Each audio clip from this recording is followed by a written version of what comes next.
করতে না পারে এটাকে বলা হয় গাঁট। এই গাঁটটা আমাদের বারবার পরিষ্কার করতে হবে। এই যে ময়লাগুলো গাঁটগুলো রাখছি আমরা, এই ময়লাটা যদি মিশ্রণ করতে না পারে তাহলে ক্ষতিকর বিষ মিশাতে হয়। আমাদের দেশে অন্যান্য লোকজন বিষ মিশায় আর কি, ক্ষতিকর হাইড্রোজ দেয় করে দিলে আমরা এগুলো পরিষ্কার করি। এই কড়াইয়ের রসটা যদি আমরা নিয়মিতভাবে জাল দিই 3 ঘন্টা 3.5 ঘন্টার ভিতরে এই কড়াইয়ের গুড় নামবে।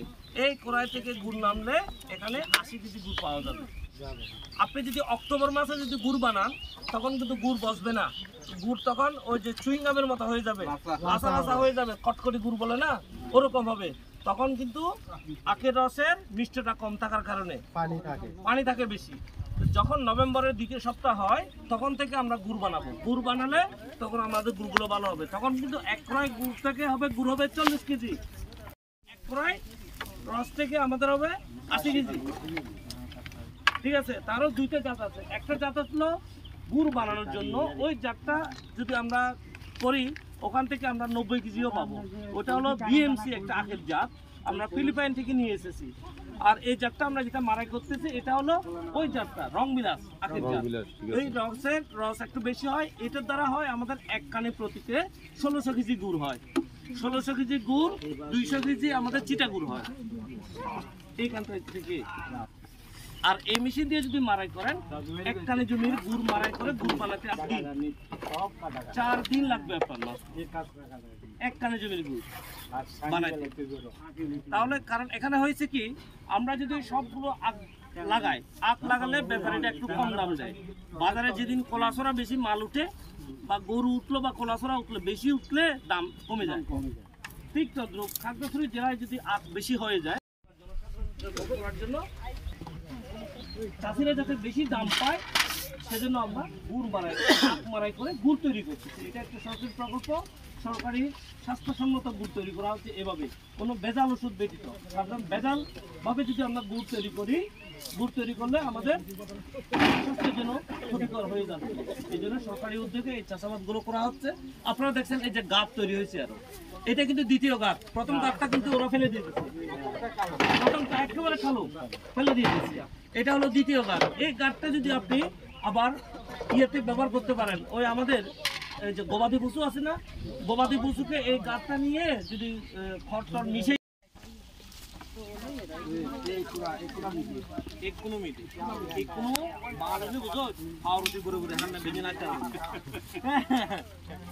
চিনি দাঁড়া চিনি দাঁড়ো তারা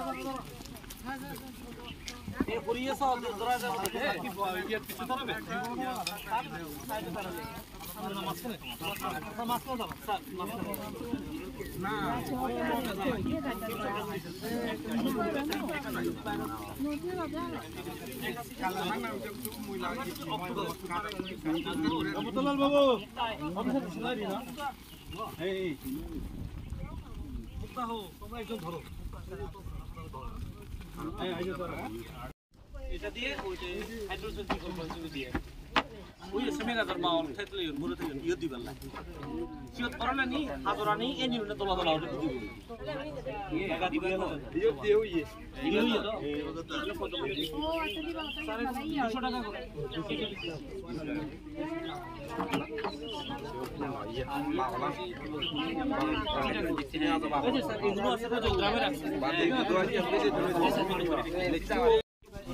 পুরা 2,70,000 টাকা থেকে 2 লাখ 80,000 টাকা 2,80,000 ভিতরে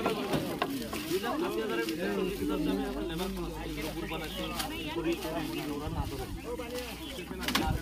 জ্বালানি এই যে মাছগুলো পুরাতন হয়ে গেছে ওগুলো দুগা দিয়ে আর তোমরা আর এগুলো কি করবে, এগুলো ফলানোর জন্য আগুন লাগাই দিবে পুরো জীবাণু দিন সব চলে যাবে, সেভিং করবে। মাইন্ড সাইড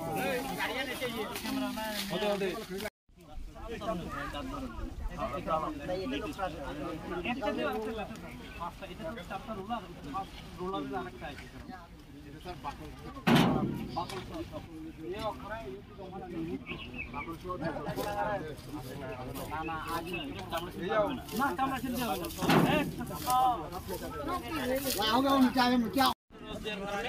এইগুলো জমাট বাঁধছে ময়লাগুলো